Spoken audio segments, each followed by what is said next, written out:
A fire destroyed 3 businesses in San Pedro on Tuesday night. The blaze started at Brunolitos and quickly spread to 2 neighboring businesses. Coast Guard Acting Commandant Lieutenant Alma Pinello was one of the first responders and joined the bucket brigade when the fire truck faced difficulties. Traffic officer, I don't know his name. He was the one that told us to start getting a line together. And as San Pedranos, we know what that means. We didn't have enough buckets at the time. Hamburger City had put on their live, if anybody has any buckets, please bring it to Front Street. They shared a picture. That picture went viral for us to get buckets. And then, we went from having 4 buckets to having about 20 buckets within, less than 20 minutes.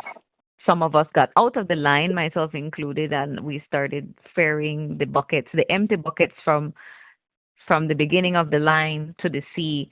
And there was about 4 or 6 men in the water filling the buckets with water, and then we would just bring the buckets back and forth until we did that easily for over an hour, almost an hour and a half. Island Emergency Services, owned by Abner Bakab, rushed to support the firefighters by supplying oxygen.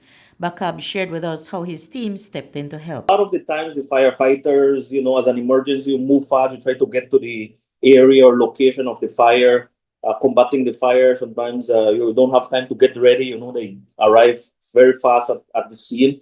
So sometimes they run out of air that they use to breathe, no? But I know that in a couple instances, they would breathe in the smoke or the carbon monoxide, no? That is produced from the smoke. So after combating the fire, the most important thing is to combat the fire and try to contain it and stop it, no? So sometimes they would breathe a lot of smoke, and that affects them in many ways. It can affect your nervous system, it can affect your brain cells, all of these things, because you you are low on oxygen, no? So definitely, after I was there for a little bit helping, trying to get some stuff salvaged from a couple of business friends that I know that have businesses there. Bakab and Penelo both agree that the island's fire service needs an upgrade. They also think more hydrants are needed. Maybe like a month or two, we had a lot of problems within the fire department where the firefighters were complaining of the working environments, the equipment, the tools that they needed to do their work. So most of it they had said was used equipment they had got, no?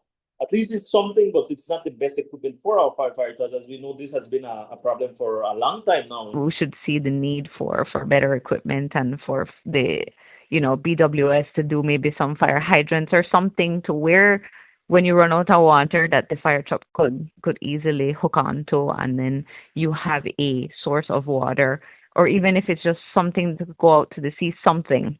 Reporting for News 5, I'm Marion Ali.